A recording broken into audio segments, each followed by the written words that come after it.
إن الحمد لله نحمده ونستعينه ونستغفره ونستهديه ونعوذ بالله تعالى من شرور أنفسنا ومن سيئات أعمالنا من يهده الله فلا مضل له ومن يضلل فلا هادي له وأشهد أن لا إله إلا الله وحده لا شريك له وأشهد أن محمدا عبده ورسوله أما بعد فإن أصدق الحديث كتاب الله تعالى وخير الهدي هدي محمد صلى الله عليه وسلم وشر الأمور محدثاتها وكل محدثة بدعة وكل بدعة ضلالة وكل ضلالة في النار.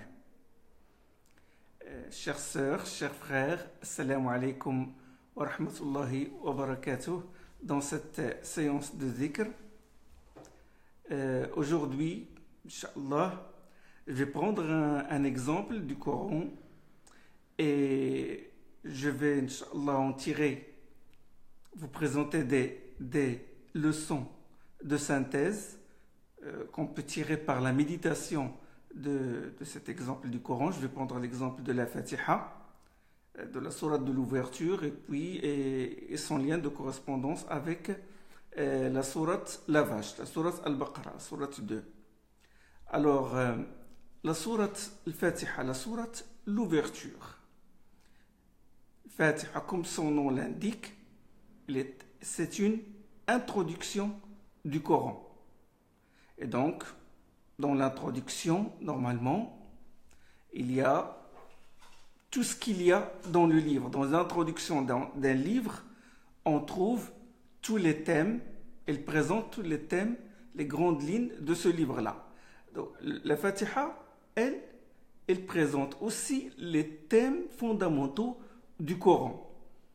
De quoi parle le Coran? Dans le Coran, il y a l'unicité, le monothéisme, l'adoration d'Allah, unique. Et la croyance en ses noms et ses attributs, qu'il est unique dans ses noms, dans ses attributs, dans ses actes. Il y a la croyance au jour dernier. C'est toujours lié, la foi en Allah au jour dernier. Il y a les lois, les prescriptions, les transactions, et il y a aussi l'éthique, le comportement, les bonnes vertus, les histoires des prophètes, et bien sûr, la foi en Allah au jour dernier, la foi en le décret, la foi en les anges, etc. Et il y a aussi, il parle aussi des signes universels d'Allah subhanahu wa ta'ala, les signes où Allah subhanahu wa ta'ala nous dit qu'il faut les méditer pour en tirer les leçons et pour qu'ils nous conduisent vers l'adoration d'Allah subhanahu wa ta'ala et croire qu'il est lui seul, l'unique, le seul créateur et le seul juge. Et la sourate Fatiha, elle englobe tous ces thèmes-là. On y trouve l'unicité d'Allah subhanahu wa ta'ala. Alhamdulillahi Rabbil Alamin, louange à Allah. Regarde comment il commence.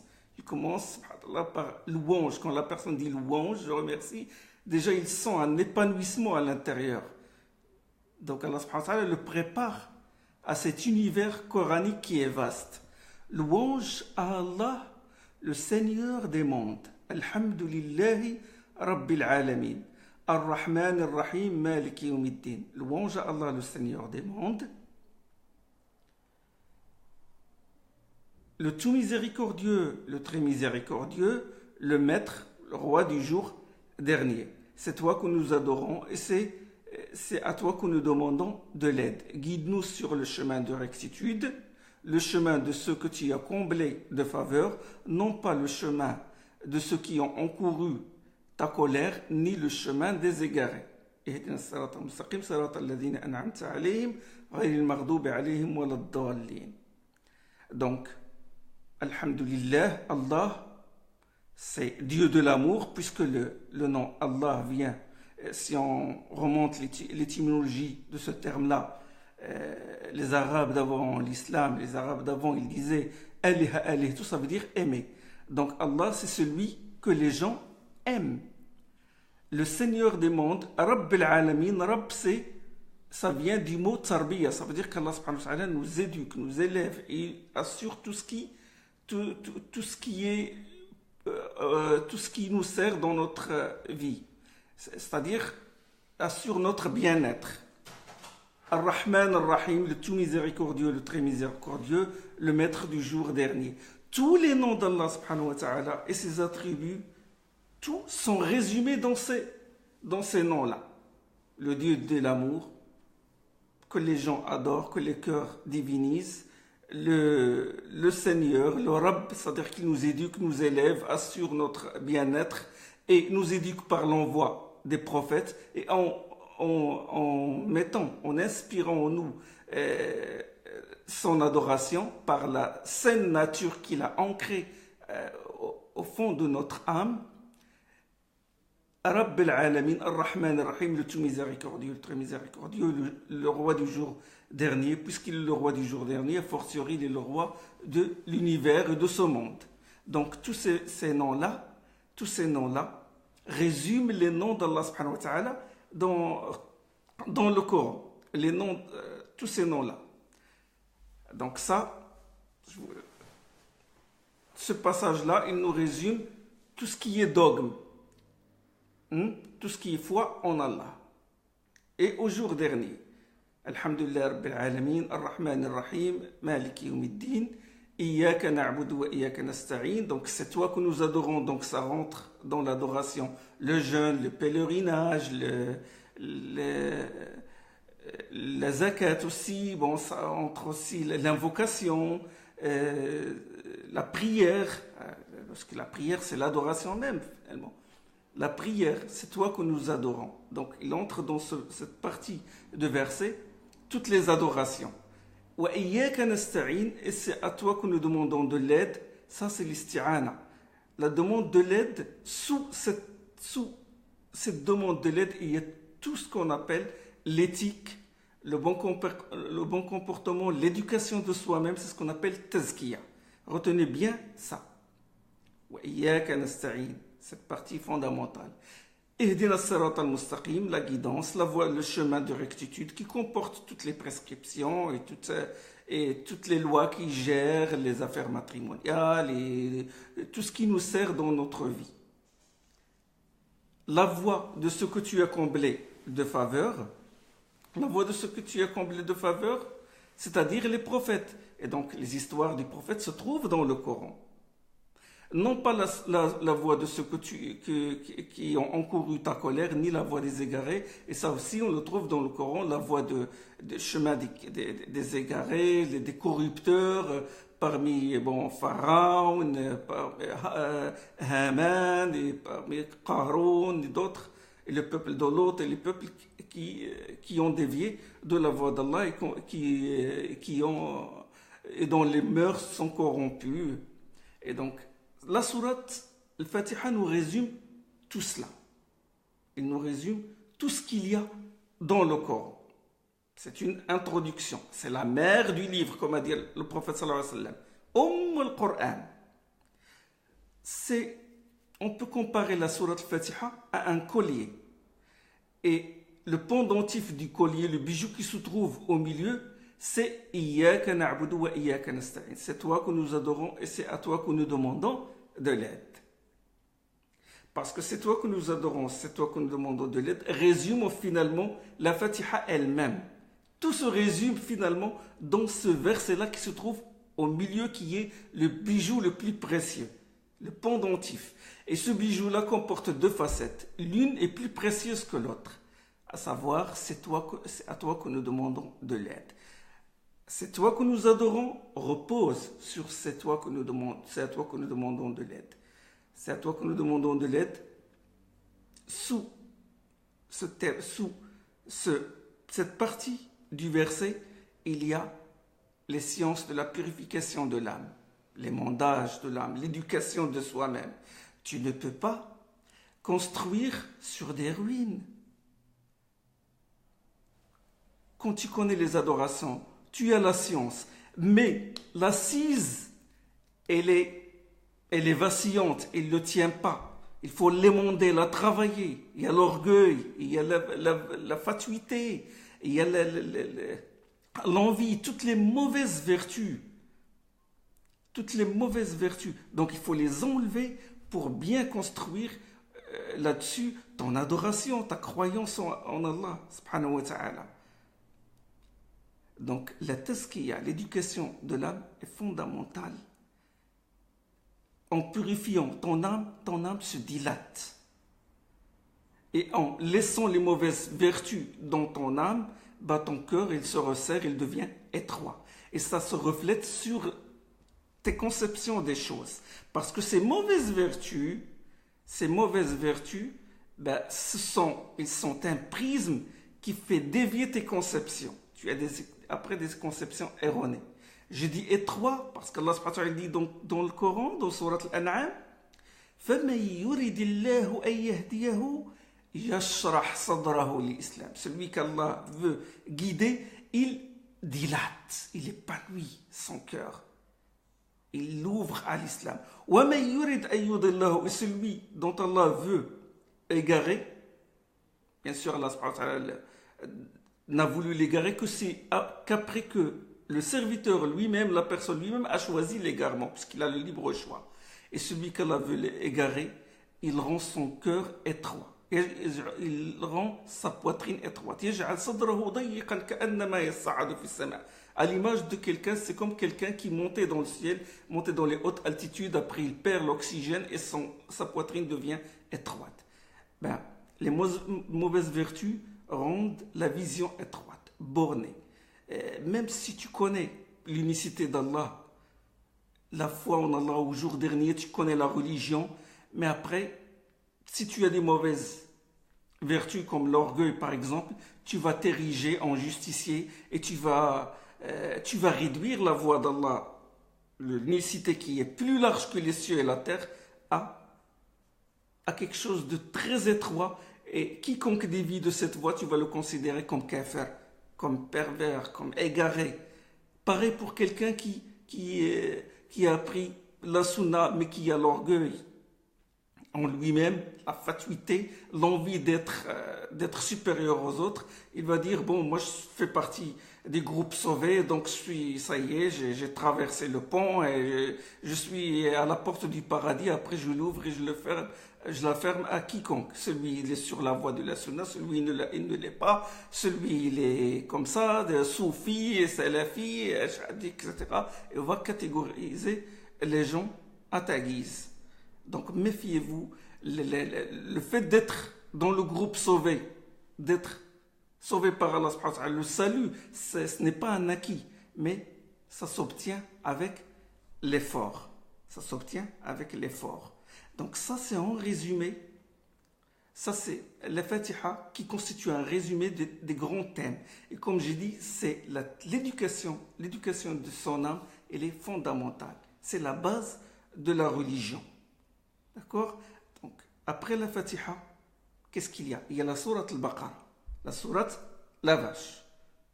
Tu dis dans cette sourate, guide-nous sur le chemin de rectitude. Guide-nous sur le chemin de rectitude. Et la sourate al-Baqarah, la vache, elle répond à cette invocation. Alif Lam Mim. Zalika al-kitab. Alif Lam Mim, tel est le livre. Tel est le livre. Zalika al-kitab la rayba fi. Tel est le livre que le doute n'entache pas. Il est authentique. Il est le livre de vérité. Hudan lil muttaqin. Voici la réponse. Il est un guide pour les pieux. Il répond à ton invocation, guide-nous sur le chemin de rectitude. Et Allah dit, voilà le livre. Donc la sourate al-Fatiha, c'est une présentation des grands thèmes de la religion. Et où Allah aussi parle, la première chose qu'il dit, il parle de lui-même. Je suis Allah, je suis le tout miséricordieux, je suis le très miséricordieux, je suis le guide, je suis le maître du jour dernier. Et dans la sourate al-Baqarah, il présente son livre. Voici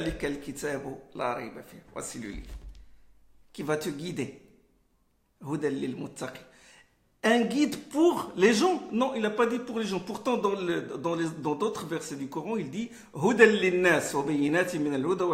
cette même sourate, dans le verset où il parle du jeûne, où il dit ce livre, il est un guide pour les gens, mais si pour les pieux. Pourquoi il le dit? Pourquoi il dit pour les pieux? pour que tu fasses l'effort d'être pieux. Et c'est un effort intérieur, à travers la tazkiya, à travers l'éducation de ton âme. Quand tu vas lire la sourate al-Baqarah, tu vas trouver qu'elle tourne autour de l'éducation de l'âme, de la tazkiya, de la purification de l'âme. La sourate la vache, on y trouve les versets sur le jeûne, sur la prière, sur les règles matrimoniales, le mariage, l'allaitement, le djihad, sur l'usure et la dangerosité de l'usure, sur le pèlerinage. Toutes ces prescriptions, on les trouve, mais elles sont émaillées d'histoires des prophètes. Et la première histoire, c'est celle de Adam. Allah subhanahu wa ta'ala te parle de Adam. Il te dit, voilà ton origine. Tu n'es pas une légume. Tu es le fils d'un homme à qui j'ai appris les noms de toutes choses. Alors, au début de Surat al-Baqarah, tu vas lire ça. Il a appris à Adam les noms de toutes choses. Et donc, la suite, il a demandé à Adam de transmettre les noms des choses aux anges. Ça veut dire qu'il a la faculté d'apprendre, qu'il a la faculté de transmettre le savoir. Et puis, Adam, il a mangé du fruit de paradis, il a commis une erreur, et donc c'est la norme d'Allah subhanahu wa ta'ala, une norme ontologique, une norme universelle que tout être humain commet une erreur. Mais il a commis une erreur, mais il a surmonté. Il a su transformer cet échec en réussite. Et toute notre vie, il est réduite à ça. L'acquisition du savoir, la transmission du savoir et le fait de surmonter les épreuves et le fait de recevoir les paroles d'Allah subhanahu wa ta'ala. La première leçon éducative réside dans la parole d'Allah subhanahu wa ta'ala. فَتَلَقَّى آدَمُ مِنْ رَبِّهِ كَلِمَاتٍ فَتَابَ عَلَيْهِ. Là, Allah subhanahu wa ta'ala, il dit que Adam, il a reçu des paroles de son Seigneur et puis il a agréé son repentir. D'accord? Donc Allah subhanahu wa ta'ala, dans cette sourate al-Baqarah, comme j'ai dit, qui tourne autour de la question de la purification de l'âme, il nous dit comment purifier notre âme. Comment émonder notre âme, la débarrasser des mauvaises vertus. L'une des choses fondamentales qu'il faut faire, c'est de recevoir les paroles d'Allah comme Adam a reçu les paroles d'Allah. Qu'est-ce qu'a fait Adam? Adam, il a mangé du fruit du paradis. Et il attend une révélation pour le sauver. Il veut se repentir, mais il ne sait pas quoi faire. Il était dans des ténèbres. Il était une terre aride. Il était, comment le qualifier? Il était, comme à mort. Il était dans un état critique. Il attendait un esprit qui descend sur lui. Il attendait la parole d'Allah pour le sauver. Il attendait quelque chose d'Allah pour qu'il la dise, pour que ça transforme son péché en repentir et construire sur ce repentir dans le reste de sa vie. Et donc, il est resté dans cet état jusqu'à ce qu'Allah subhanahu wa ta'ala lui révèle ces paroles-là. رَبَّنَا ظَلَمْنَا أَنفُسَنَا وَإِن لَمْ تَغْفِرْ لَنَا وَتَرْحَمْنَا لَنَكُونَنَّ مِنَ الْخَاسِرِينَ. Allah lui a révélé cette invocation. Notre Seigneur, nous avons été injustes envers nous-mêmes. Si tu ne nous pardonnes pas et si tu ne nous fais pas miséricorde, nous serions parmi les perdants. Il lui a dit, dis ce dua-là. Donc, regardez l'état d'esprit dans lequel était Adam. Il a reçu cette parole comme une pluie salvatrice, comme un esprit, comme une lumière. C'est exactement ces qualificatifs. Sont les qualificatifs les qualités du Coran, qui est un esprit. Ainsi t'avons-nous révélé un esprit émanant de notre ordre. C'est un esprit. C'est une eau salvatrice. Il a fait descendre du ciel une eau et les vallées ont pris cette eau, chacune selon sa capacité. Là, c'est une parabole sur le Coran. Et une lumière, Allahu nuru samawati wal ard, une lumière, ولكن جعلناه نورا نهدي به من نشاء من عبادنا. Mais nous en avons fait une lumière par laquelle nous guidons qui nous voulons d'entre nos serviteurs, comme Allah subhanahu wa ta'ala l'a dit dans Surat Shura. Donc, regardez l'état d'esprit de Adam, comment il était, dans quel état d'esprit il était pour recevoir les paroles d'Allah. C'est comme ça que nous devons faire pour recevoir cette guidance. Voilà une leçon d'éducation de soi-même. Nous devons recevoir ces paroles comme ça. C'est comme si je suis dans les ténèbres et j'attends une révélation d'Allah subhanahu wa ta'ala. Comme si je suis malade et je veux me guérir. Je ne récite pas le Coran dans l'intention d'y trouver quelque chose qui justifie mes passions préconçues, mes idées préconçues. Non, je me soumets à l'ordre d'Allah, je me soumets à ces versets. Je dis voilà, je suis dans les ténèbres, je veux que tu me sauves. C'est dans cet état d'esprit que le musulman doit lire le Coran. C'est pas que j'entre en conflit avec quelqu'un, je le taxe d'égaré, et je cherche dans les versets le Coran quelque chose qui justifie la légitimité de ce que j'ai dit.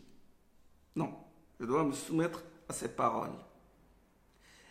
Et c'est extraordinaire parce que quand j'ai dit que toute la sourate Al-Fatiha repose sur la purification de l'âme, l'éducation de soi-même, il y a deux sourates dans le Coran, dans la Fatiha, qui insistent sur ce côté-là.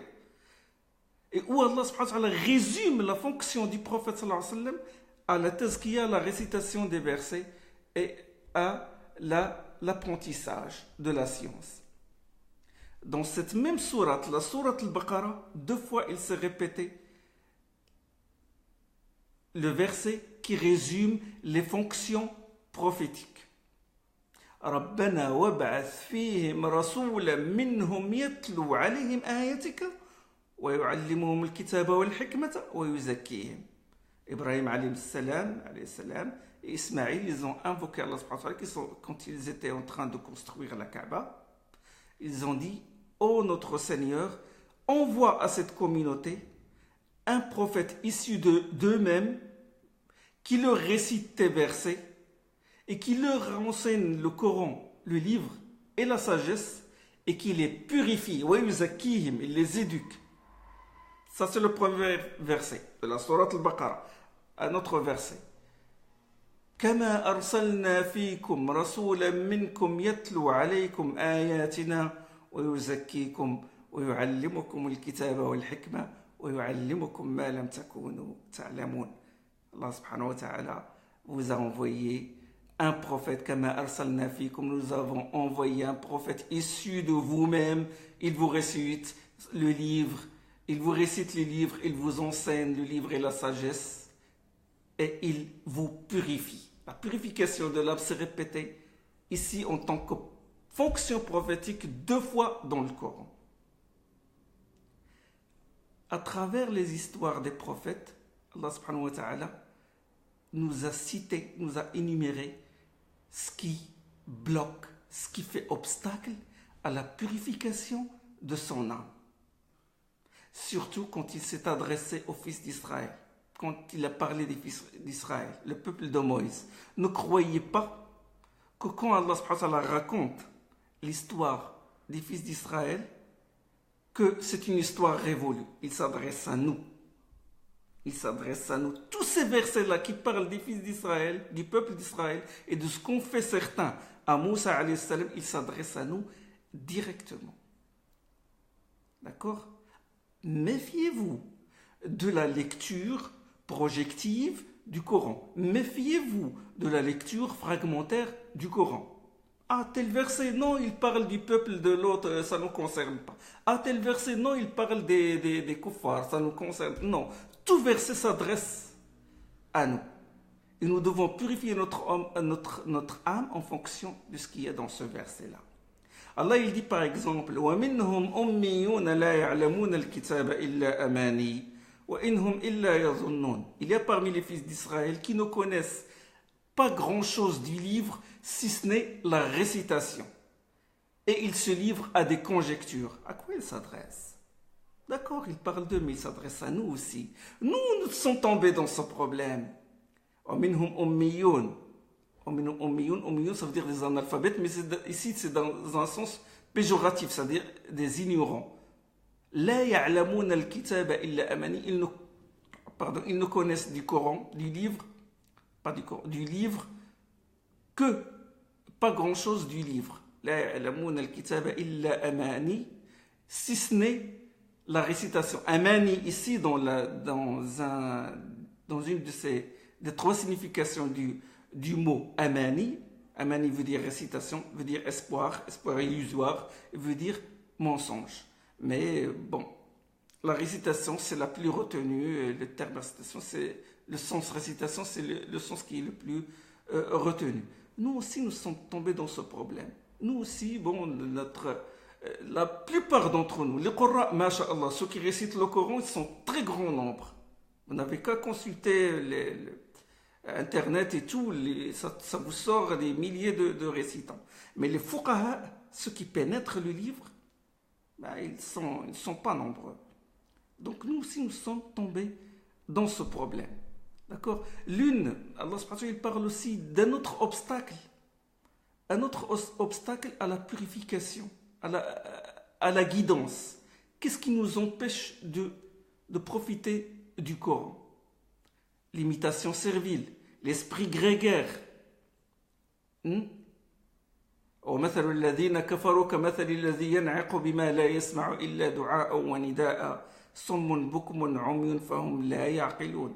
L'exemple de l'exhortation donnée à ceux qui sont impies et de celui qui les exhorte, c'est comme quelqu'un qui crie après un troupeau, sourd, muet, aveugle, il ne raisonne pas.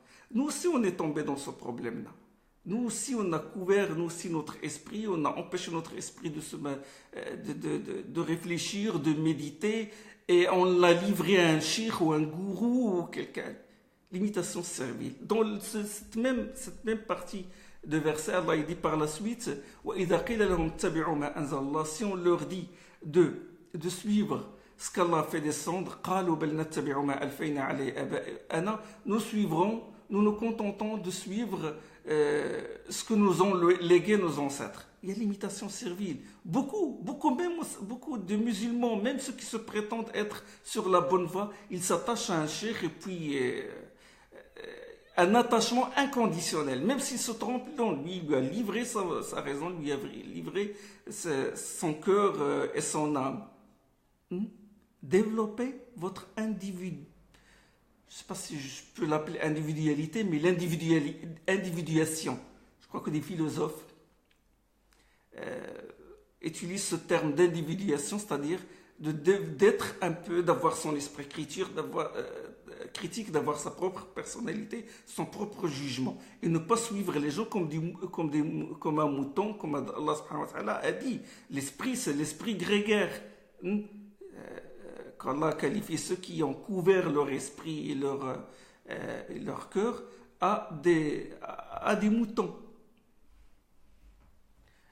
Comme autre empêchement de la guidance,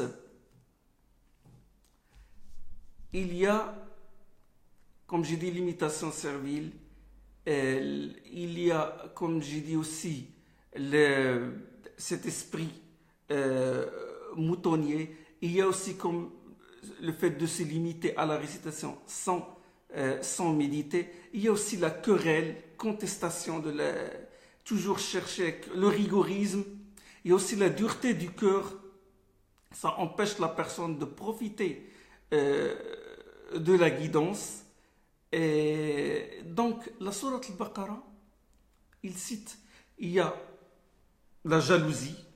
Et ça, c'est dès le départ de la sourate où Allah parle de Satan. وإذ قلنا للملائكة اسجدوا لآدم فسجدوا إلا إبليس أبى واستكبر وكان من الكافرين. Lorsqu'on nous demanda aux anges de se prosterner devant Adam, sauf Satan, qui a refusé et qui s'est enflé d'orgueil. L'orgueil, la jalousie, l'envie, tout cela, toutes ces mauvaises vertus constituent des empêchements de la guidance. le matérialisme, le consumérisme, quand le peuple de Moussa, dans cette même sourate al-Baqarah, quand il a demandé à Allah subhanahu wa ta'ala de faire descendre sur eux de la nourriture et qu'Allah subhanahu wa ta'ala fait descendre la caille et la manne, le miel et la viande des oiseaux, ils ont dit, qu'est-ce qu'ils ont dit? Ils disent, non, non, nous ne voulons pas ça. Nous voulons de l'ail, nous voulons des oignons, nous voulons des...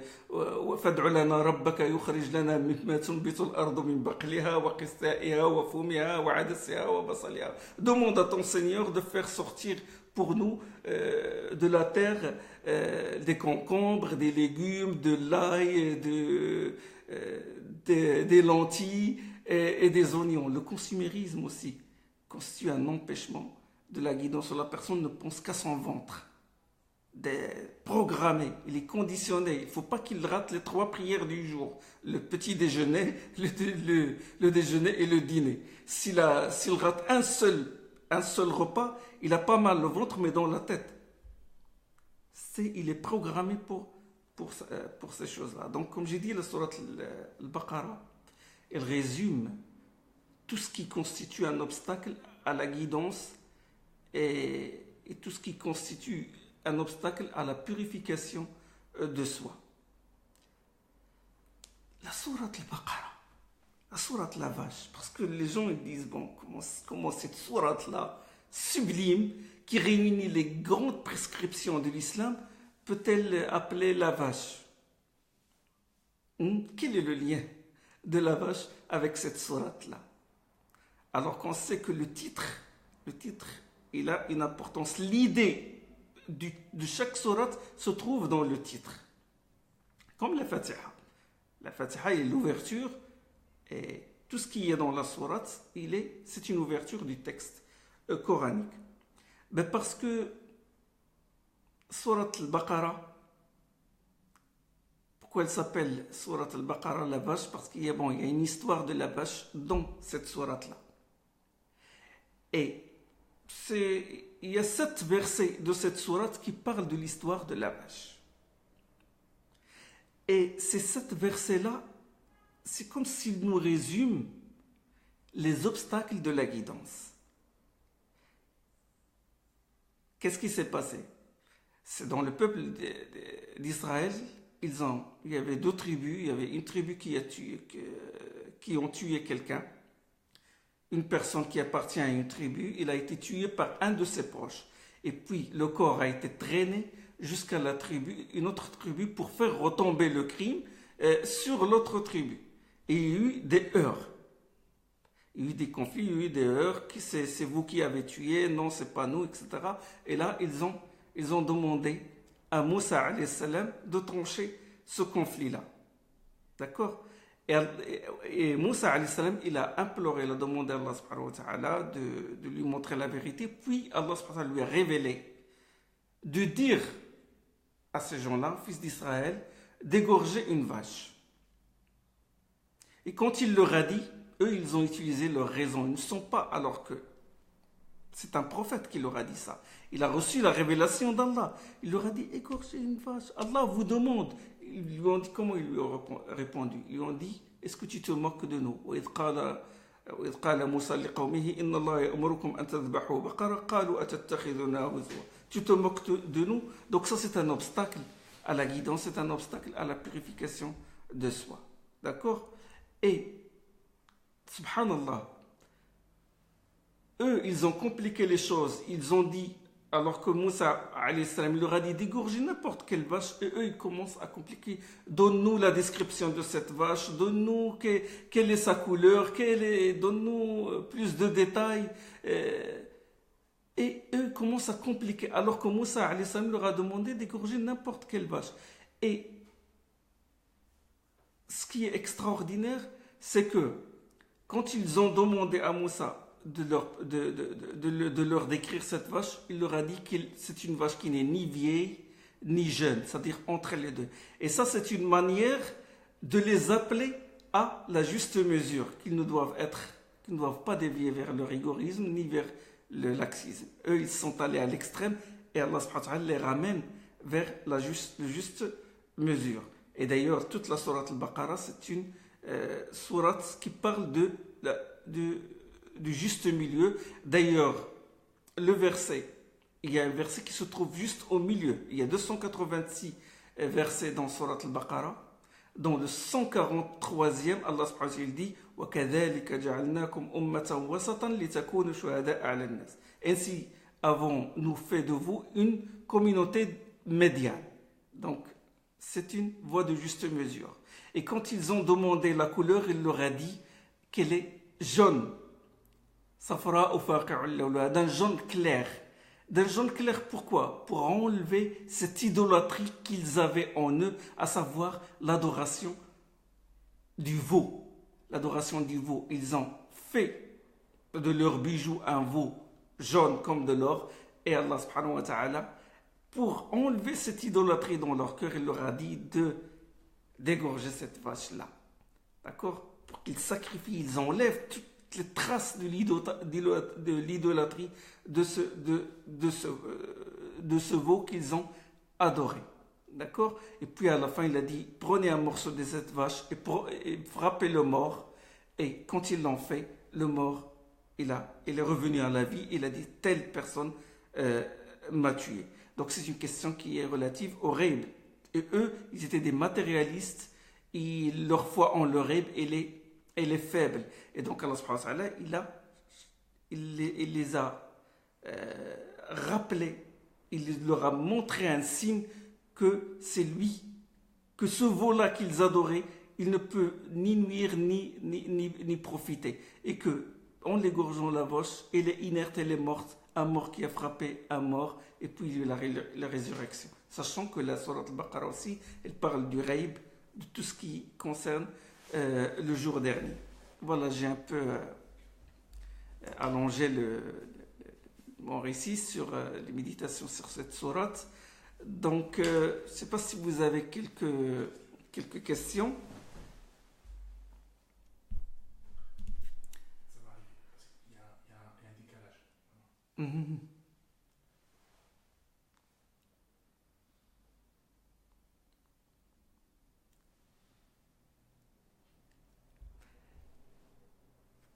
Oui, je me rappelle des questions qui m'ont été posées dans la séance dernière. Alors, il y a la question d'Abdullah al-Wansharisi. Je me rappelle du nom parce que ça renvoie à al-Wansharisi, le grand savant Abu al-Abbas al-Wansharisi, qui est l'auteur du livre Al-Mi'yar, le savant qui est né à Tlemcen. Tlemcen, il a donné 10 000 ans savants, qui est mort à Fès, au Maroc. Et le Mi'yar, on y trouve les fatawas de l'imam Shatibi, d'où l'importance de ce livre-là. Oui, il a demandé. Attends, qu'est-ce qu'il a posé comme question? Il a posé une question sur. Oui, et sur sur une tradition qui dit que tous les livres anciens,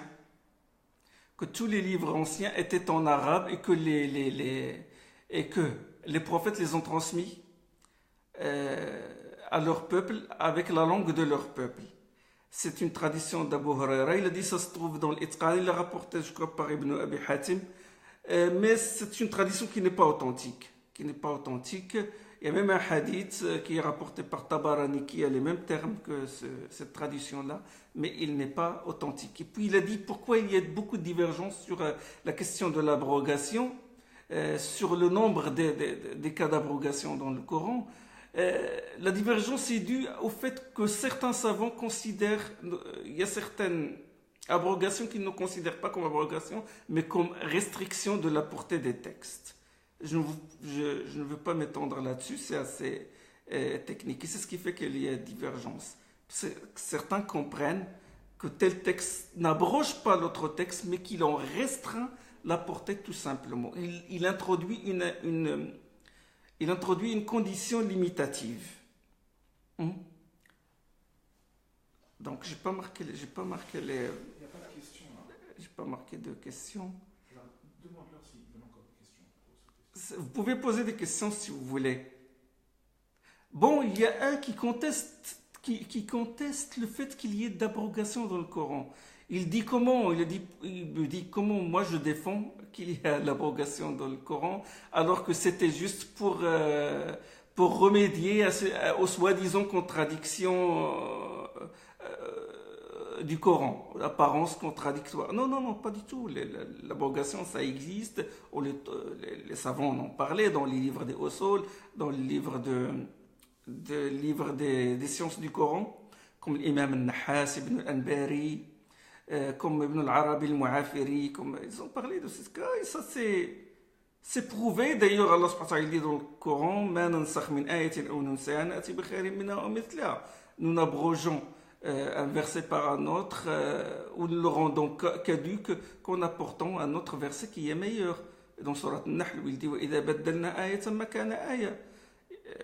Nous changeons un verset par un autre verset. Et comme j'ai dit que ça a une finalité éducative, puisque ça procède par gradation. Allah subhanahu wa ta'ala, il révèle un verset, puis il l'abroge par un autre verset, dans un sens d'allègement, en vertu de sa miséricorde. Et j'ai donné l'exemple du verset où le verset sur le testament, où quand l'homme meurt, quand l'homme est sur l'article de la mort et que ses parents sont encore vivants, il est obligatoire qu'il écrive un testament à ses parents et à ses proches. Ce verset-là a été abrogé par l'autre verset sur la succession, le partage des biens, à savoir que ses parents ont une part de succession de leur fils, et le sixième pour le père et le sixième pour l'enfant, si lui a un enfant.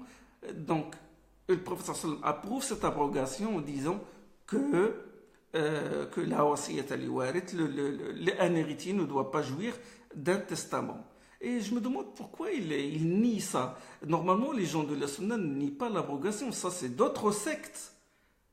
À moins qu'ils nient la sunna, parce que les compagnons, ils ont parlé de ça. Aïcha radiallahu anha, il parle d'abrogation de versets sur l'allaitement. Omar ibn al-Khattab. Donc, s'ils contestent, Sahih al-Bukhari et le Sahih al-Muslim, ça c'est une autre histoire. Ça c'est une autre discussion. C'est un autre sujet. Oui, il y a aussi question sur les signes de l'heure. Alors, les signes de l'heure, j'en ai parlé. Oui, on m'a sorti un verset. Je crois que c'est le frère Al-Wansharisi qui m'a sorti le verset de Surat Zukhruf. De Surat Zukhruf. وَإِنَّهُ لَعِلْمُ السَّاعَةِ.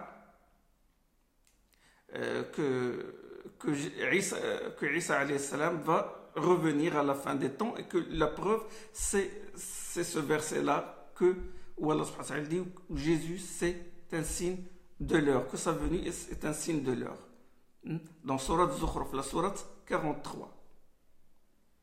Et Ibn Abbas, Mujahid et beaucoup d'autres pieux prédécesseurs, ils ont expliqué ce verset là par la venue de Isa alayhi salam. L'antéchrist, même s'il n'est pas cité dans le Coran, il est cité dans des hadiths authentiques. Et le prophète sallam en a parlé en détail. Ça n'entre pas dans des versets équivoques, ça entre dans le péremptoire. Parce que j'ai vu un commentaire où quelqu'un il dit, où il sort le verset de la sourate Al-Imran, où Allah subhanahu wa ta'ala il dit Huwa alladhi anzala alayka al-kitaba minhu ayatun muhkamat, c'est lui qui fait descendre sur toi le livre qui comporte des versets péremptoires, ayatun muhkamatun hunna ummul kitab, qui constitue la mère du livre, wa ukharu mutashabihat, et d'autres versets qui sont équivoques. فأما الذين في قلوبهم زيغ فيتبعون ما تشابه منه, quant à ceux qui comportent dans le cœur une déviance, ils suivent l'équivoque dans le but de créer des troubles, et dans le but d'en donner une interprétation falsificatrice. Seul Allah subhanahu wa ta'ala en connaît l'interprétation, et ceux qui sont enracinés dans la science. Donc ça dépend du point, de la ponctuation entre ces deux passages. Quand on dit seul Allah en connaît l'interprétation, alors le verset a un sens particulier, et quand on l'enlève le point, alors le verset a un autre sens. Quand on met le point, c'est-à-dire que seul Allah connaît l'interprétation, ça veut dire qu'il connaît les réalités externes de ce qu'il y a dans le Coran, comme le paradis, ce qu'il y a dans l'enfer, la réalité elle-même. Et si on enlève la ponctuation, ça veut dire que ceux qui sont enracinés dans la foi comprennent ce qui est équivoque. Comprennent ce qui est équivoque. Ibn Abbas, il dit, moi je connais le mutashabih, je connais ce qui est équivoque. Mais c'est une question relative, parce que un même verset peut paraître équivoque pour certains, et clair, péremptoire pour d'autres. Pour ceux qui, les gens, plus tu évolues dans le savoir, plus les versets qui paraissaient équivoques auparavant paraissent péremptoires, clairs après. C'est une question de science. Mais de dire que l'équivoque n'a pas été compris par le professeur ni par les pieux prédécesseurs et que seul un cheikh qu'on pense qui est un cheikh auquel la personne adhère, qui connaît l'équivoque et que le retour de Jésus ou l'antéchrist et tout, c'est seul un cheikh qui connaît la nature de ces choses-là, il est en train de les interpréter, il est en train de... Parce qu'il parle, il y a un cheikh qui parle de ça, il donne une interprétation assez bizarre de l'antéchrist et de Gog et Magog, alors que le prophète sallam l'a bien décrit, l'antéchrist qu'il est borne, que c'est une personne par des termes explicites et clairs qu'il ne faut pas rejeter. Et c'est notre dogme, nous les gens de la Sunna. Ouais. Il n'y a pas... est-ce qu'il y a une question? Il n'y a pas de question ce soir. Ouais. N'ayez pas peur, posez des questions. Ouais.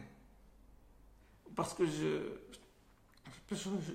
retourne, j'ai vu quelques commentaires comme ça et j'ai répondu, je ne me rappelle plus attention, faut pas... Il y a une tendance maintenant qui est un peu une tendance coraniste, ou coranien, je ne sais pas, le coranien. Ils ne croient pas en la sunna. Ils veulent tout prendre du Coran. Bizarre. Là, il faut être vraiment débile pour croire une chose pareille, parce que vraiment, le prophète sallam a dit Ala inni utitu al-Qur'ana wa mithlahu ma'a. J'ai reçu le Coran et une révélation semblable, à savoir la sunna. Pourquoi la rejeter? Pourquoi la rejeter? C'est contradictoire parce que ceux qui ont écrit le Coran sont ceux qui ont écrit la Sunna. Ce sont leurs disciples qui ont fait les règles de la grammaire. Ce sont leurs disciples qui ont fait les règles, les bases fondamentales du fiqh. Et donc, c'est leur héritage qui nous profite à nous. Donc, dissocier le Coran, dire qu'on va prendre... Comment tu vas prier si tu ne connais pas la Sunna? Comment tu sais qu'il n'y a pas de preuve dans le Coran qu'il y a 5 prières par jour, qu'il faut prier 5 prières par jour? C'est la Sunna qui te le prouve. Les prières surrogatoires, c'est la Sunna. C'est grâce à la Sunna, la prière de l'éclipse du soleil, les prières des fêtes, les prières du vendredi, que c'est de rak'at, que la prêche doit précéder la prière. C'est la Sunna qui nous le montre, qui nous l'indique. Donc on ne peut pas dissocier le Coran. D'ailleurs, Allah subhanahu wa ta'ala, il a ordonné aux gens de suivre la Sunna. Suivez le prophète, ça veut dire quoi? Ça veut dire suivre sa Sunna. Donc voilà pour aujourd'hui. Je crois que je vais terminer maintenant. Bon, Inch'Allah que ce que j'ai dit, ça va vous a profité. Voilà, subhanakallahumma bihamdik. أشهد أن لا إله إلا أنت أستغفرك وأتوب إليك